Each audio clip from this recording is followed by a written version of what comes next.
ladies and gentlemen, Gary Moore.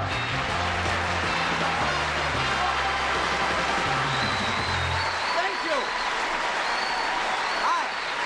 Hello,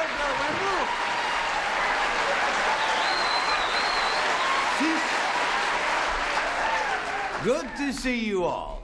And I can't quite remember who it was who said a policeman's lot is not a happy one. Gilbert and Sullivan, I think. But in any event, whoever the policeman was in question, if he wondered why he was unhappy, he might have helped himself by talking to our first guest, who knows about things like that. And we'll meet him as soon as we meet our panel here on To Tell the Truth. Nipsey Russell. Peggy Cass.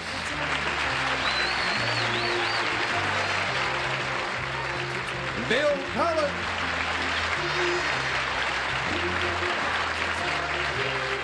And Kitty Carlisle.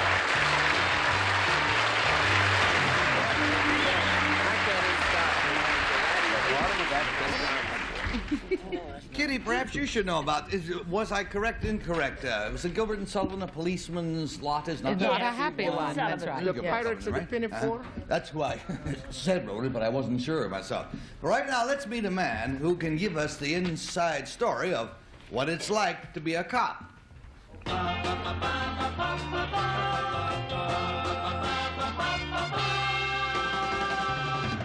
Number one, what is your name, please? My name is Harvey Schlossberg. Number two. My Number name two. is Harvey Schlossberg. And number three. My name is Harvey Schlossberg. And the story of Harvey Schlossberg goes like this. He says, I, Harvey Schlossberg, am a police officer and a psychologist with the New York City Police Department. I help emotionally troubled policemen as an official part of a police department operation. When I set up this program, I realized most men on the force were scornful and a bit wary of psychiatry. From my on-the-beat experience, I also knew that the average policeman had a stronger conscience than the average civilian, and that day in and day out, he underwent extraordinary strains. I now treat approximately 500 men a year, helping them in all facets of their lives. In addition, I have developed a training course for law enforcement men on how to negotiate with criminals who are holding hostages. I tell of my unique part in the history of American police forces in a book titled Psychologist with a Gun, signed Dr. Harvey Schlossberg.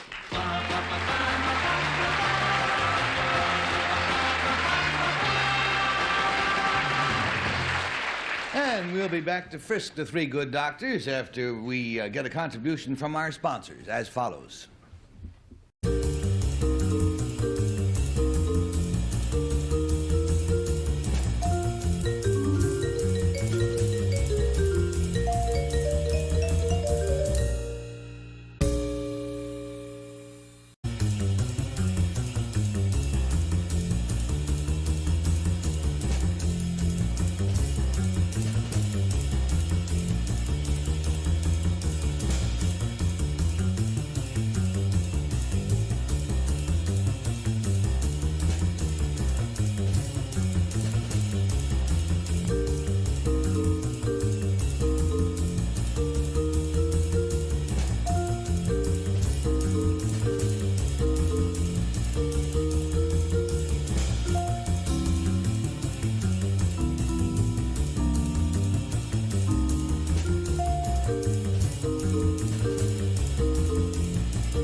Now, I'm sure you all quite clearly remember that we have as our guests across the way 3 gentlemen all claiming to be Harvey Schlossberg, a man who lives the dual life of policeman and psychologist. And let's begin the cross-examination with Peggy Cass, please. Thank you. Number 3, what is your rank within the department? I'm a detective, 3rd grade. Thank you. And number 1, what is the PBA? Police Benevolent Association. Now, well, don't they try to help the policemen out with counseling, too? I mean, they must do something. My department is the first department that was set up to help troubled policemen now. Within the department? Within the department. And, well, is the PBA not within the department? Not really. Okay. Now, number 2, where did you get your doctorate? Yeshiva University. Thank you. Number 1, where did you get yours? Yeshiva University Well, also. then, number 3, I know you got yours. Okay. Number 2, where's the medical examiner's office? Number 2? First Avenue and 30th Street. Thank you. Now, number 3, why do the policemen get the blues? Oh, I mean, is it, what I don't mean that, is it police-related or is it just family problems like everybody else? it's family problems which are created by the job. You can imagine with the shift, the 3 shifts, places a strain on the family relationship. Yes, right. Well, now, number 1, do you find there more policemen have trouble since girl policemen and boy policemen are riding around in the cop cars together? No, I don't feel that's any problem whatsoever. You might have to be counseling the wives, from what I hear. Well, Getting there is half the fun. Let's go to Bill Cullen, please. I wouldn't touch that with a 10-foot MC. Number 2, what did you do your paper on for your doctorate? I did it on the autokinetic phenomenon and alcohol and auditory modification of it. Holy wow. mackerel. What does that mean in English? Holy. Number 3, what was your paper done on? Autokinetic phenomenon as a method of mental disorder diagnosis. Oh, in the beginning it was the same as number 2's, and then you switched. Number 1, I like this. What did you do yours on, sir? I did mine on the behavioral science as affected police work. Now, and number 3, then, how did you get to the police department? Was that a matter of choice as far as you were concerned? I had graduated from Hunter College, and I was looking for work, while I went for my master's. And the police exam came up, and I took the police examination. Do you, number 2, receive any compensation in addition to are you to a 3rd grade detective or detective 3rd grade? Yes. Do you receive any additional compensation for this work you do? No, I don't. Or is it part of your job, number 2, or you do it just because the goodness of your heart? Let's put it that way. No, it's part of my job. I'm assigned to that. Thank you, Bill. Let's go, please, This to is Kitty. really interesting. Well, number 1, why do policemen have stronger consciences than civilians? Policemen have stronger consciences, otherwise they would not have joined the force. They are the type of people that are motivated to the difference between good and bad. And the separation and the punishment of bad. Let's put it that way. And number 3, how do you negotiate with criminals who are holding hostages? Oh, come on. Well, basically, we wait. That's the first thing. When you have, let's say, a store or something surrounded with no possible escape by the criminal, we can afford to wait so that no unnecessary lives are lost, and then try to wear them down psychologically, distracting until they feel that it's hopeless, they can't get out. And this was demonstrated in the Brooklyn siege 2 years ago. Thank you. Number 1, have you had success with that sort of thing too? Oh, do you train the cops that talk people down off bridges and that sort of thing? Yes, all of them go through my course. Oh, they do? Because we had one on the other day, and he was Yes. marvelous. Yeah, off the Brooklyn Bridge. Yeah. Yeah. Thank you, Kitty. And Nipsey, you're last up on this round. Number 1, when a man goes on to the police force to assume his duties, is any psychological test given to determine his fitness for that job? Yes, within the first 5-week period, each man that joins the force now is tested psychologically. When you say now, still with number 1, since when? Since, I would say, the inception of my program. Okay. Number 2, what is the shoe-fly squad on the police force? Well, that's a slang expression for men that supervise and check on officers. Okay. Number 3, is there any psychological inference drawn from the frequency of a similar type of experience that a police officer might have when you're setting up a profile of this particular officer? Oh, definitely. We maintain, of course, the department maintains records on every officer, and citizen complaints, Yeah. charges of All brutality. right, thank you. Number two, how do you have a planned procedure for dealing with would-be suicides in reference to Kitty's question about people on bridges about to jump? Yes. Is it taught by rote to each of the men, or does each one use his own ingenuity? No, it's not taught by rote. Each one develops a pattern for handling the situation. Then they're not really contemptuous of psychology. Hey there. On that question, we got ourselves a bell, and gentlemen, you know what that means. It means the game is over, and panel, you know what that means for you. It means you must ballot, and we mark them for number 1, or number 2, or number 3. I think you know that we pay $50 for each wrong vote, and we pay the group $500 in case nobody comes up with the real Dr. Schlossberg. And Peggy starts, please. Okay. For the plain and simple reason that he knows where the medical examiner's office is, and after all, a policeman has to sometimes go to the medical examiner's office with the corpses, I voted for 2. Jolly vote. All right, we've got a 2 showing, and Bill Cullen.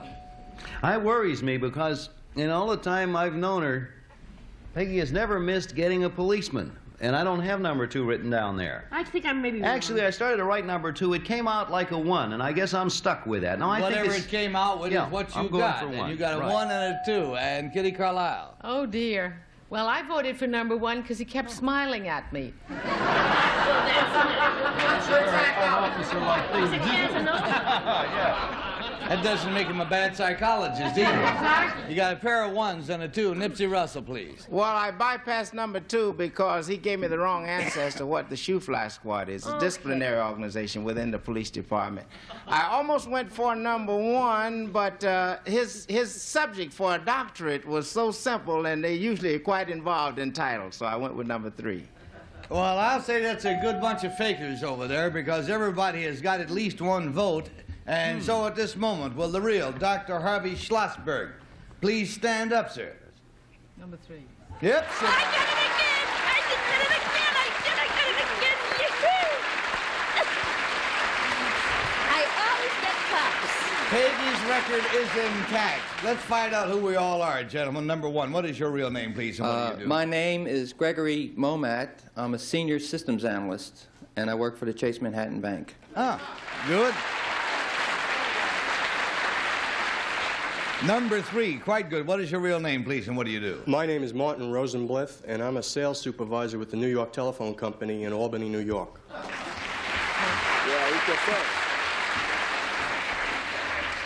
Dr. Schlossberg, in dealing with men on the force who have emotional problems, do you ever find a man, for instance, who you deem it is not wise to let him carry a weapon?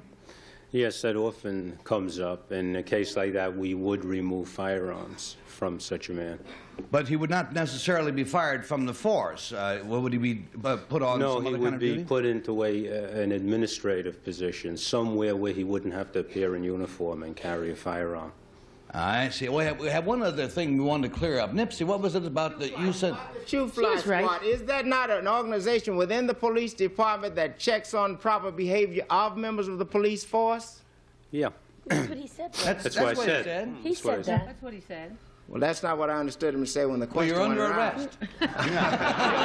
Thank you, Dr. Schlossberg. Thank you, gentlemen, for being with us on that's Tell the right. Truth.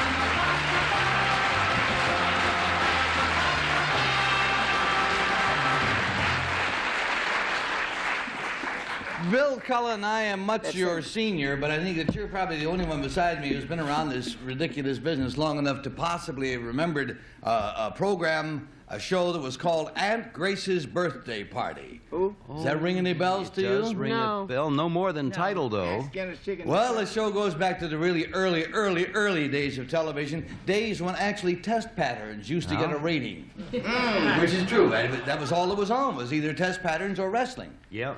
And we're going to meet the real Aunt Grace Oh, from those boy. days in just a moment, as soon as we have what in those days was virtually unheard of. We're glad to have them now. Commercial.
And now let's meet a lady who hosted one of television's very earliest kiddie shows.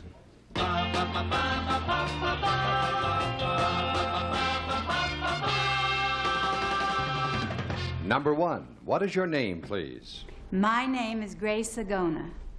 Number 2. My name is Grace Sagona. Number 3. My name is Grace Sagona. All right, panel, now nice straight backs, laps in hands in laps, or laps in hands, as we listen to Grace Sagona's story. And this is it.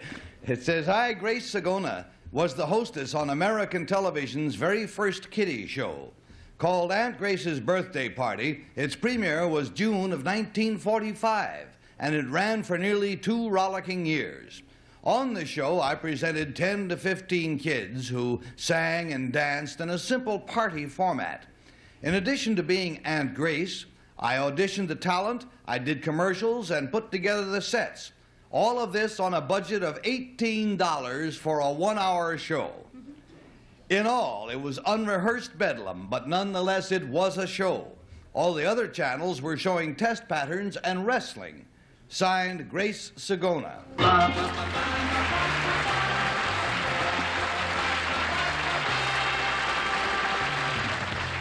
Now, time has passed by. $18 to do a full hour. We only do a half-hour show, and our budget is at least twice that. Bill, what do you want to know? I didn't know that, our budget. You know what my first fee was in television right in this building about that same time that Aunt Grace's birthday party was on? No, what? My first fee was an 8-pound ham. It's what I was paid off on the Lanny Ross show. Well, it took one to know one. Yeah, well, Lanny still has his... to this day, Lanny has his first ham. I just want to... Number 2, was this show on in New York City? Yes, it was. Number 3, what was the format of the show? I was here then. It was sort of unrehearsed. It didn't have a format. It was we start when we're ready and we finish when we're ready. Number 1, did the kids... You did? Yes. Number 1, did the kids, in order to be on the show, have to be having a birthday on that day? No, not necessarily. Birthdays were announced from the show. And number 2, about how many requests in those days of television did you get for birthday announcements on a given day? Well, we would, most of our kiddies came from dance studios. We would audition, maybe we'd have 10 to 15 children on the show. Was Bob Stanton number... Oh, sorry about that. We got ourselves a buzzer going to Kitty Carlisle. Where did you do it, physically, I mean? Number 3, yes. Where did you do the show? In the Wanamaker building. Oh, I see.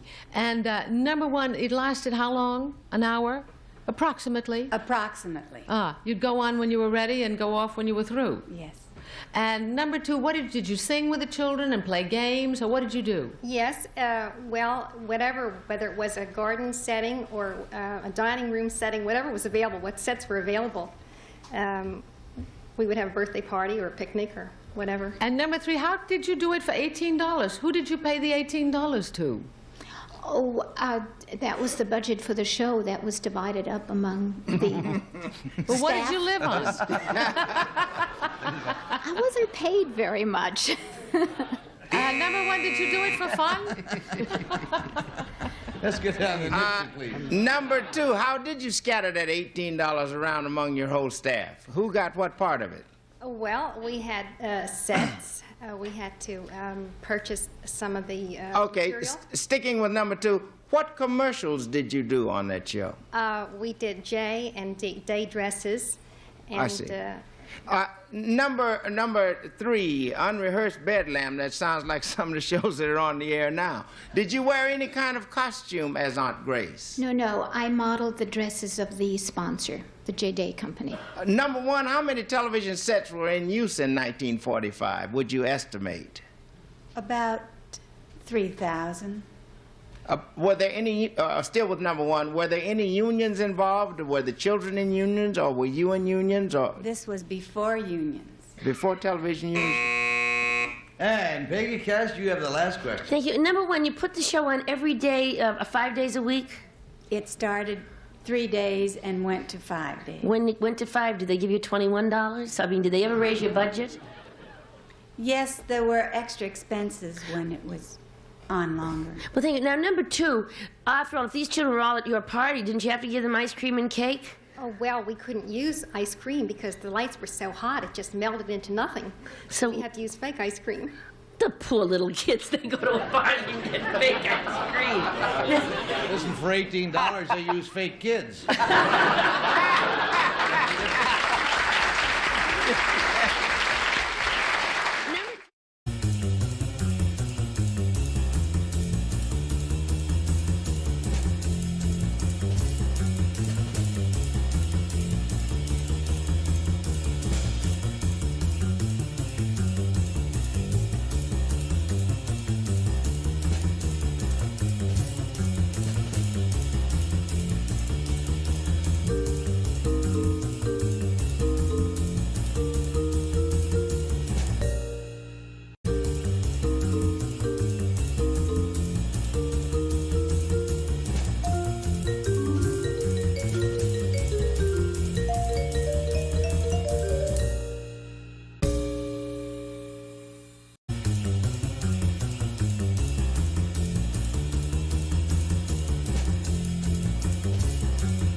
This week in game show history, Truth or Consequences makes the leap from radio and TV game shows are born. Match Game debuts on CBS. Just 4 years later, it hits its 1,000th episode, and Alan Ludden closes membership to the Liars Club. Number 3 did it from the Wanamaker building. Where did you do it from? The show. No, number 3, you did it from the Wanamakers. Where did number 2 do it from? From the Wanamaker building. Well, was that at that point that became a part of a network? Do you know what network that was? Dumont Network. Thank you. Was number 1 was Captain Video around? Oh my, we just got ourselves a bell, friends, and that means, remembering back or not, you have to mark your ballots. Is it number 1, or is it number 2, or is it number 3? And Bill Cullen, did any bells ring with you at all? No, no bells rang. We're just watching. All through this whole questioning and answering, no matter who was answering, number 2 looked amused about the whole thing. And I think to be in television in 1945, you had to have a sense of humor. Not that you still don't need one, but anyway, I vote for number 2. All righty, we got a 2 show, and then we got Kitty Carlisle coming And up. for Bill's reasons, plus the fact that she has that charming smile, and I think did do it very well, I voted for number 2. Got a pair of 2s in the middle. Nipsey, where are you going?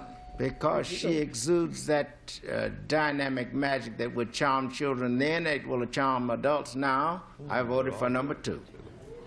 Everybody's going for the middle, except I have a feeling Peggy Cass is going to split. No, I'm not. See, the thing is, she just looked at me as a woman who could really know where to spend that load of money she got every week to run that show, so I voted for 2, too. We're not helping her now. So we're all right in the middle. Son of a gun. All right, the votes are all in. Will the real Grace Segona please stand up? Oh, we... Hey there!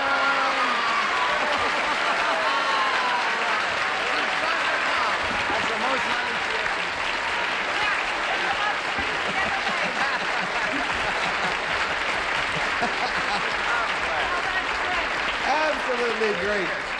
I want to congratulate Grace Segona. You know, actors usually cannot hold in their egos. Yeah. You know, they cannot keep from bursting out and saying, I am an actress. Yes. Grace sat there the whole time with such reserve. It was very difficult.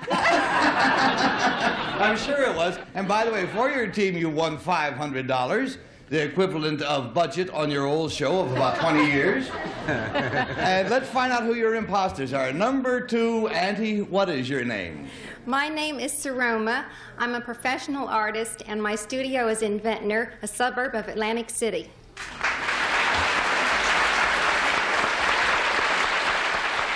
And number 3, tell us about you, please. My name is Ruth Scheffner, and I do volunteer work at the Chiarello Kidney Foundation in Bloomfield, New Jersey. Grace Segona, we're out of time, but it's good having you back on television, and thanks very much for being with us. Grace Segona and friends.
And so until we all meet here the next time, this is Uncle Gary and his Kitty Club saying bye-bye, ta-ta.